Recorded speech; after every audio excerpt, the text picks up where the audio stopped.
J'ai envie de dire que je suis content d'être là ce soir parce que je suis là aussi. Je veux dire que je fais partie de ces gens et c'est ça qui compte d'abord pour moi, qui sont émus quand il y a un festival de cinéma dans une ville qui aime défendre ses choix et sa culture, et que je me sens aussi ce soir vraiment spectateur tenant de cette entreprise qui fait qu'on voit des films comme ça.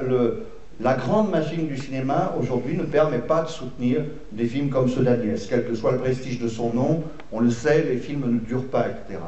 Mais la ferveur de chaque individu, chaque personne que nous sommes, qui accompagne le cinéma, qui préfère voir ces films-là le mercredi que tout de suite se précipiter voir Le Fiston ou Superchondriac, et qui sont sans doute utiles au cinéma, etc. Cette manière d'aimer le cinéma, d'y chercher des choses, me fait dire que moi, avec vous ce soir, en regardant l'écran, ces choses que l'on cherche, on les trouve sous la main d'Agnès. Est-ce que c'est bien formulé? Oui. Oui. Elle est manifestement une cinéaste. Et nous, ça nous intrigue parce que les voies pour y aller ne sont pas des voies automatiques. Il n'y a pas de scénario parfait qui permet de faire du cinéma. Il y a une voie d'instinct, une voie de désir chez Agnès qui la conduit formidablement au sujet qu'elle enchaîne. Et bon, vous verrez que c'est une cadreuse extraordinaire. À la fois la magie de ces images et tout ce qu'elle porte familialement, c'est-à-dire le monde de la nouvelle vague qu'elle a transporté avec elle, qu'elle a transformé à sa main, son amour de la photographie qu'elle dit dans ce film. Voilà, me fait dire d'abord que je suis très content d'être parmi vous ce soir. Quand j'ai vu le film, j'ai vu quelqu'un en totale liberté par rapport au cinéma conventionnel. C'est ce que disait Jacques, c'est la liberté. Et la liberté, il n'y en a plus maintenant au cinéma. Vous êtes au courant que le cinéma est assez formaté, qu'il faut faire des films pour les jeunes, pour les faire rire et tout ça, pour occuper les gens, parce que ce sont les jeunes qui vont au cinéma, qui ont envie de rire. Mais les films qu'on faisait dans les années 60-70, où la nouvelle vague, tout ça, où il y avait une véritable recherche, il n'y en a plus tellement. Il y en a quelques-uns. Mais celui-ci est un film libre. Voilà. Et la liberté, c'est ce qu'on cherche quand on fait des choses artistiques, non? Déjà, la vie n'est pas tellement libre, de moins en moins. Hein, on n'a plus le droit de faire grand-chose.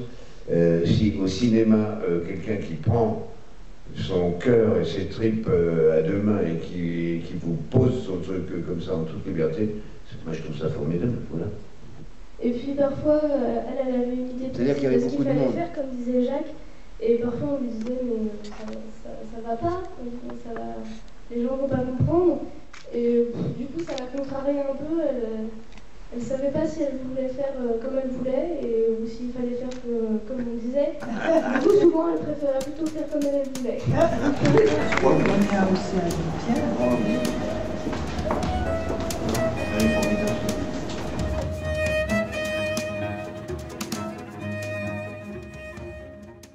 C'est pas un film qui a une narration traditionnelle.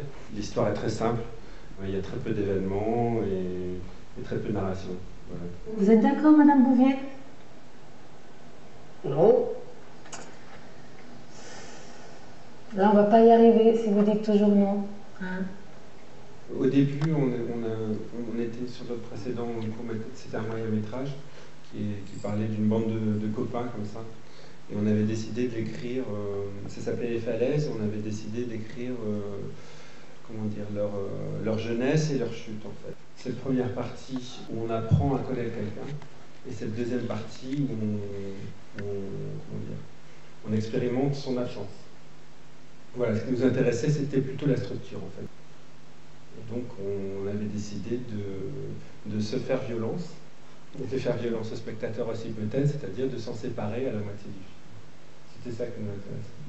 En s'émancipant absolument, c'est-à-dire en allant dans la seconde partie vers des scènes absolument libres de cette première partie, on était croyants, c'est-à-dire on était au même titre que ces êtres qui vivent sans lui dans l'expérience du deuil. Et on pouvait aller faire être absolument libéré de toute tentative de récupération de la narration. Et toute la première partie, c'est une séquence qui est filmée un peu à la documentaire, mais qui a cette dimension de tragédie, justement, parce que tu es filmé presque en sachant déjà qu'il va lui arriver quelque chose. C'est-à-dire que toute la première partie, il ne se passe pas grand-chose. Mais voilà, les choses avancent et il y a peut-être le pressentiment qu'il va quand même arriver quelque chose. Se débarrasser en fait de l'idée de tout espoir, c'était aussi pour nous se débarrasser de l'injonction de la narration. C'est-à-dire à devoir obéir à des instances qui étaient celles du récit. Et que peut-être qu'il allait y avoir des événements qui allaient être salvateurs ou au contraire qui allaient être malheureux pour lui, quoi.